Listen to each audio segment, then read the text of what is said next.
Hello everyone, good morning. সবাই কেমন আছো? আশা করছি খুব ভালো আছো। আমি রোজি তোমাদের কাছে চলে এসেছি আজকে অন্য একটি ভিডিও নিয়ে। তোমাদের কাছে সবসময় তো স্কিন কেয়ার বা হেয়ার কেয়ার নিয়ে আসি, তো আজকে আমার মেয়ের ভিডিও নিয়ে তোমাদের কাছে এলাম। যাদের বাড়িতে এই রকম চঞ্চল একটি বিচ্ছু থাকে তাদের বাচ্চাদেরকে কিভাবে কন্ট্রোল করা যায়, তো আজকে সেটারই একটি সলিউশন।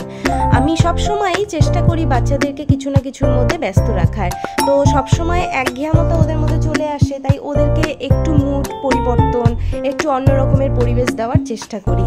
আমি বিভিন্ন রকমের খেলনা দিয়েছি, বাট খেলনার প্রতি ওর আকর্ষণটা কম। ও খেলনা দিয়ে খেলতে সেরকমভাবে চায় না, হয়তো 1 মিনিট 2 মিনিট খেলে আবার সেই খেলনাটাকে ফেলে দেয়। তো ওর সব থেকে ইন্টারেস্ট হচ্ছে মেকআপের জিনিস। তো আমার যত মেকআপের জিনিস আছে, ওকে এই মেকআপের জিনিসগুলো দিয়ে আমি নিজেই বসে পড়ি মেকআপ করতে। তাই আমিও চেষ্টা করি বাচ্চাকে বকাবকি না করে তার সাথে সময় কাটানোর। আমরাও হয়তো আমাদের ব্যস্ততার জীবনে তাদেরকে সময় সেভাবে দিয়ে উঠতে পারি না, তবে চেষ্টা করব তাদেরকে সময় দেওয়ার, তাদেরকে ভালো রাখার। ভিডিওটি ভালো লাগলে অবশ্যই জানিও। টাটা।